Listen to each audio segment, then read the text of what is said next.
Hi book besties, welcome to or welcome back to the channel. If you guys are seeing my face for the first time, hi, my name is Maya and I like to talk about books here on the internet.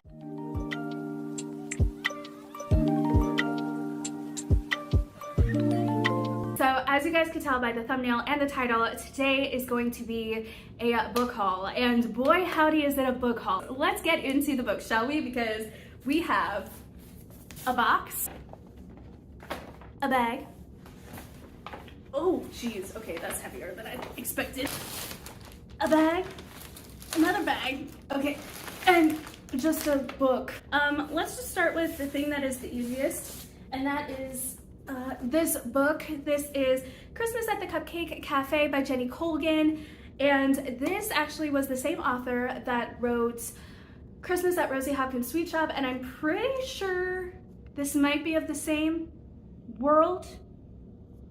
Not entirely sure, but I saw Jenny Colgan and I was immediately just like, ooh, I need to read more of her books, because December's entire reading experience was so great, and it's just so many good authors with so many good storylines, and I just greatly appreciated the nice Christmassy and nostalgic vibes with cozy town elements and just really good character development. So yes, very excited to read this book when Christmas time comes around.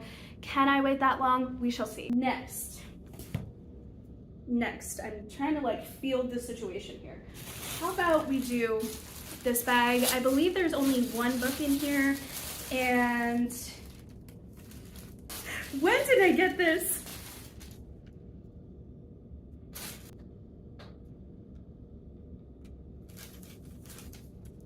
Sorry, I'm checking the receipt for the date of when I got this book, because that will explain more of life. October. Okay, that makes so much sense. All right, so I got this book in October, and that makes sense. This is Secrets Never Die by Vincent Ralph. Now, do I know anything about this book or this author? No, I don't. And I've never seen it around before, other than when I went up to the Starbucks counter at the Barnes & Noble Cafe, because I think I was going either for a study session or a video editing session. I don't think I was there for actual reading, because I haven't gone to Barnes & Noble for actual reading in a hot minute up until that point. Now I have been to Barnes & Noble, hence this. But then again, I also didn't read there. I just got a lot of books. Kind of the same thing. So yeah, so I got this book because it was only $5 with the purchase of a beverage at the cafe, so this is what I got. And apparently the back of the book was interesting enough to get me to want to read it.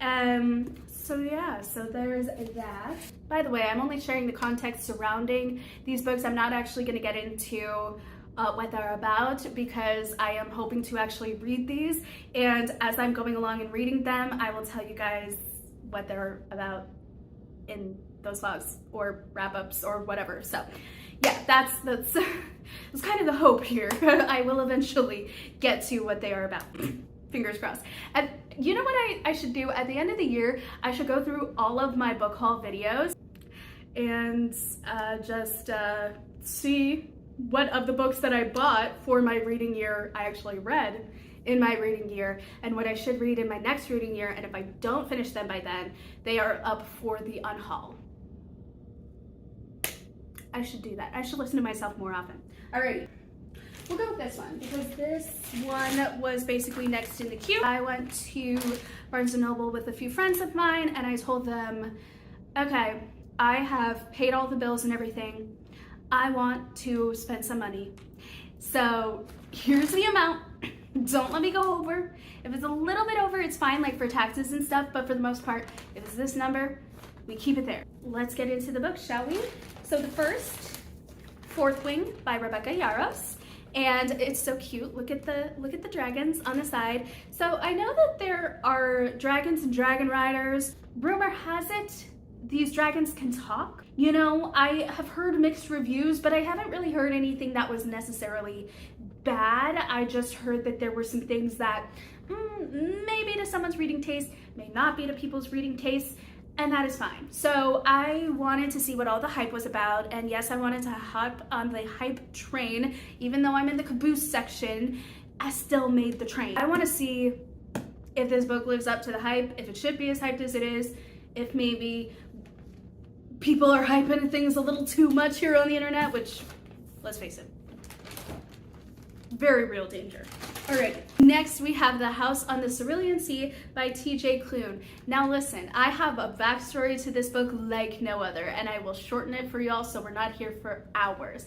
But basically, I have been wanting to read this book for so long. This has been on my radar. How to Train Your Gavin, or I'm sorry, Gavin Reads It All. He changed his name, I gotta remember that. Gavin Reads It All recommended this, I think, at one point, or read it at one point, and I just have not been able to take my eyes off of this cover every single time I walk past it ever since. And so I really want to see what all the hype is. Plus, its sequel, I believe, is listed on the 2024, sorry, wait, what year are we in currently? We're in 2025. The 2024 winners for Goodreads, the Goodreads Choice Awards. So, I need to read the first book before I can read the second book, right? Ah, yes. The Maidens by Alex Michaelides. I read The Silent Patient. I love The Silent Patient. I made a mistake of not putting The Silent Patient in my best books of 2024, and I'm a little upset. So, we're gonna make sure that this is also one of my favorite books of this year, and we can remedy that mistake. And then last but not least on this trip, I did get Pet Sematary by Stephen King. Now, here's the backstory behind that. I do want to read more Stephen King. I actually want to read pretty much all of his books if I like his writing, but I did not want to do the chonker that was it, okay? I'm not trying to scare myself from never reading him again. So I'm gonna start with something a little tinier, Pet Sematary, you know, it's a little tinier, and also just, I enjoy the cover. I do. I don't know, there's something that pulls me in with this cover, and I can't really describe it, but I cannot wait to read it as well. So that'll be my first foray into Stephen King, because no, I have not read any of his works that I am aware of, unless he goes by another pen name. Let's go into the Bookman's bag. I did go to give all of the books that I wasn't gonna take to my place, some of Mom's books, to a secondhand store where you can turn in some books and you could get in-store credit, or you can actually get cash.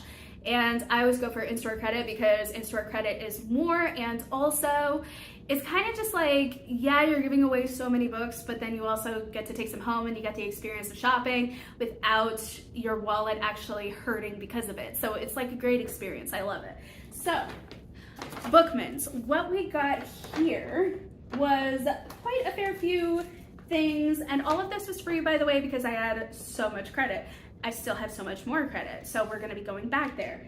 But the non-bookish, slightly bookish things are these game die. And I wanna use more now in like a roll the die, TBR type of situation. That's why I got this, not to play D&D or any other game associated with this. No, I got these specifically for a TBR game. Okay, so it's kind of bookish. And then another not book but bookish thing, a Wicked bookmark.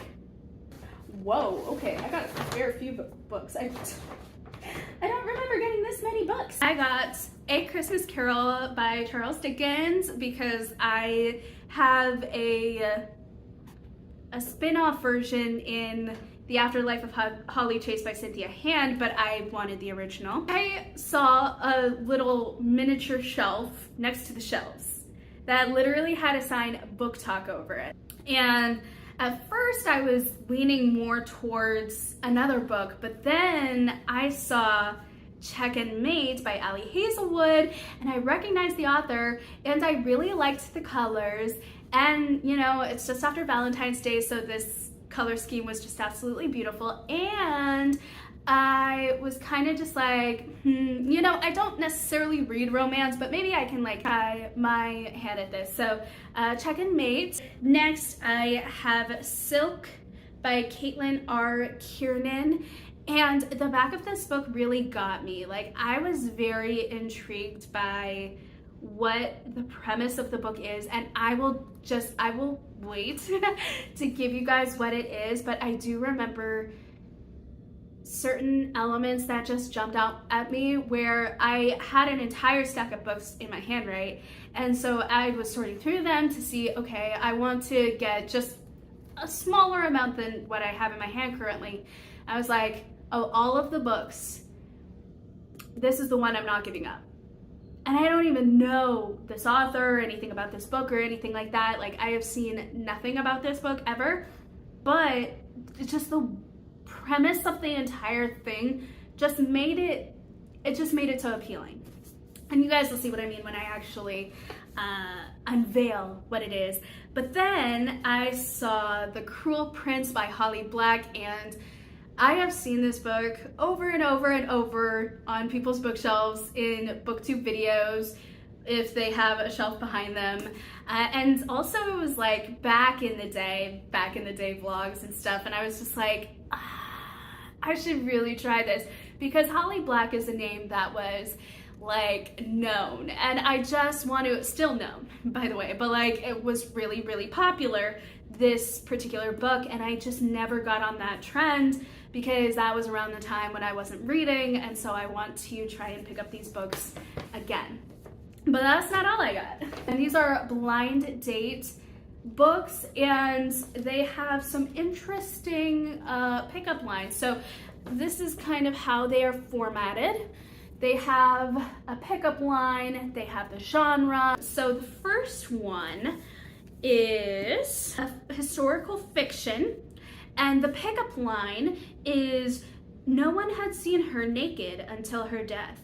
It was a rule of the order that the sisters should not look on human flesh, neither their own nor anyone else's. So intriguing, interesting. And then this book, okay, not gonna lie, this is kind of thin.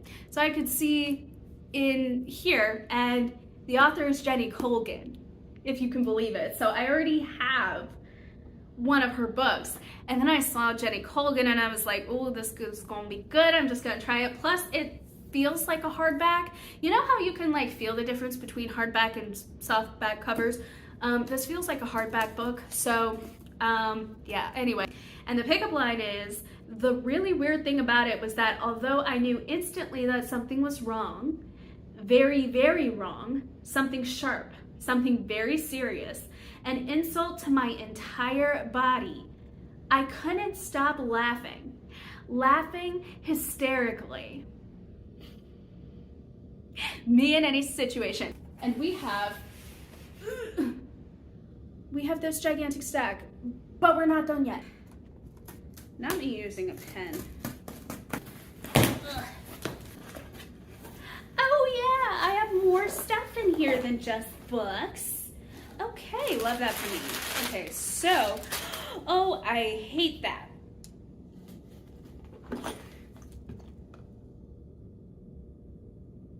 Oh, I hate that. How dare you?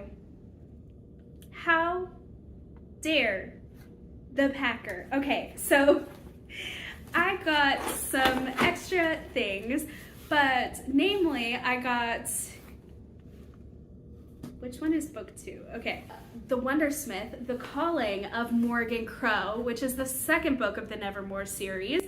And look, how dare they? How dare they? Look at that.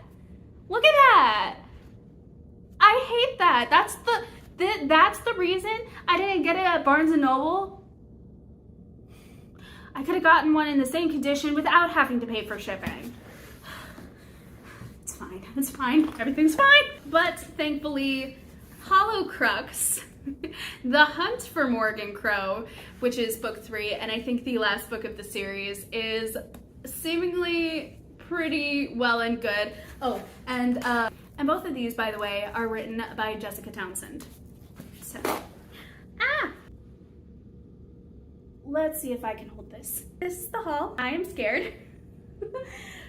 Yeah, that is the haul. Before I round out the video, I just want to make mention of the fact I do have a lifestyle channel, I do have an Instagram, I do have a TikTok, I do have a Bookstagram. I will be leaving all of that linked in the description box down below if you guys want to check that out. Thank you guys so much for watching this video, and thank you so much for being the best bookish bestie that ever was, is, or ever will be, and I'll be seeing you guys in the next video. Bye!